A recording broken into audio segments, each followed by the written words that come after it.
Nyo, napakahirap maging isang content creator na isa kang OFW.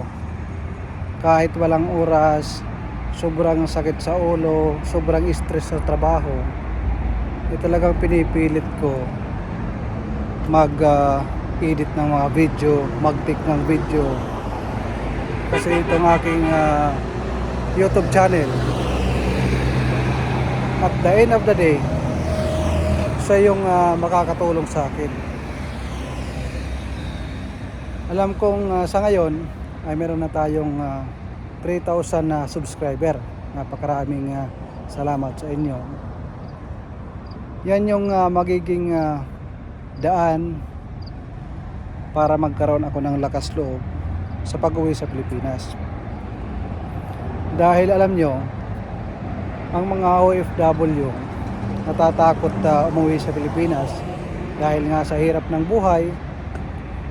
Kaya yung ginagawa ko habang ako ay nandito sa abroad, yan yun ang aking ginagawa, na maging isang content creator para sa pag-uwi ko sa Pilipinas.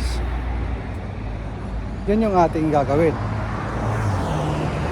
Sabihin man natin ngayon na maliit lang ang aking subscriber, pero sa tingin ko darating yung panahon na magkakaroon din ng liwanag at mas marami pang magkakagusto sa aking content. Kaya sa mga magsusubscribe sa akin, napakaraming salamat sa inyo. At sa mga nag-subscribe naman, maraming salamat. Habang ako ay nandito sa daan, nakasakay sa taxi, nakasakay sa train, ganyan yung aking ginagawa, nag-i-edit para pagdating ko sa trabaho o pagdating ko sa bahay, mayroong wifi, ang gagawin ko naman ay mag-a-upload. Habang ako ay nagtatrabaho, i-upload ko yung aking video. Pagdating ko sa bahay, mag-a-upload ng video. Napakahirap kasi pag ikaw ho ay nakasakay sa taxi, nakasakay sa bus at sa train, at habang ikay nag-i-edit, sobrang sakit sa ulo.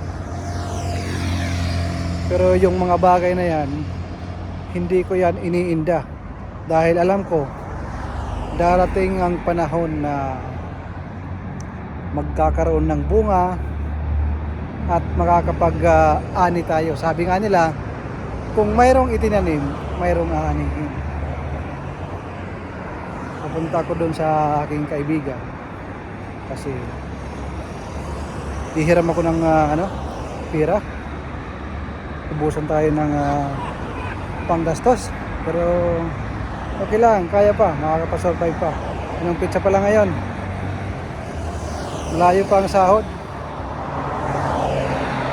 Lakad-lakad dahil wala tayong pang taxi.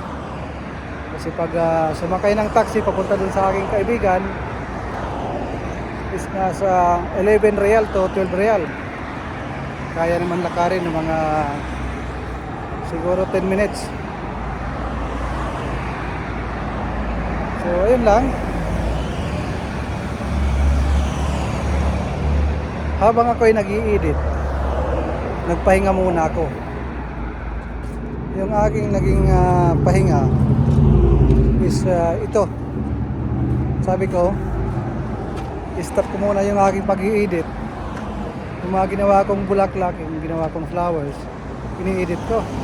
Sobrang sakit na sa mata. Kaya naisipan kong iharap sa akin ng camera at makipag-usap sa inyo. Wala naman akong kausap habang ako ay naglalakad. Ito yung camera, hinarap ko muna sa akin at upang kausapin kayo. Napakahirap po maging isang OFW, lalo na kung wala kang kamag-anak dito.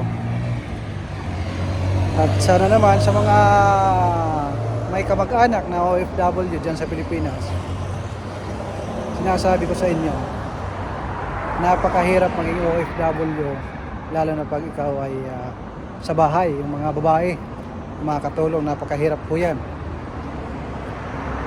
lalo na pagdating sa Ramadan. Kaya kung mayroon kayong kamag-anak pinsan, kapatid na OFW, matuto po tayong kumustahin. Yung kumusta na walang kahulugan. Yung kumusta na pagkatapos ng kumusta, sasabihin, meron ka ba dyan? Yan. Kaya yung kumusta na ganyan, nakakatakot yan.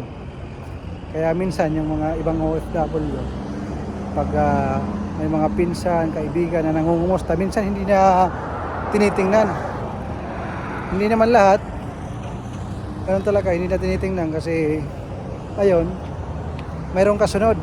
Tapos pag hindi pinahiram, ikaw pa yung masama. Hindi talaga maiwasan yung ganyan. Pero yun lang.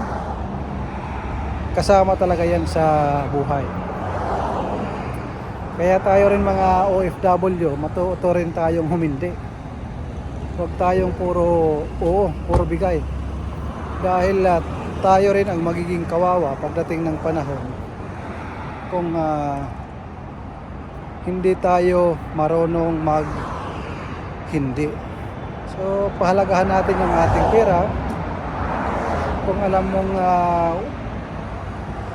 ang pamimigay natin ng pera, pagpapautang, makakapahamak sa atin, or pag uwi natin ng Pilipinas wala tayong ipon,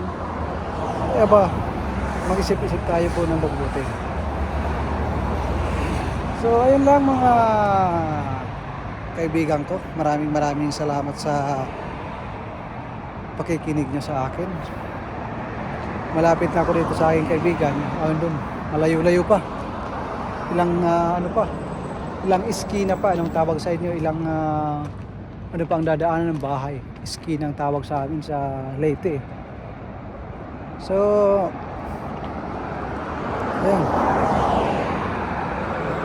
napakainit, napakalagkit ng panahon dito. Kala nyo napakaganda ng weather kay ngayon, no? Alam nyo ba na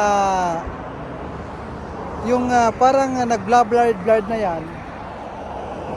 yan ho yung moisture, kasi napaka-humid dito ngayon.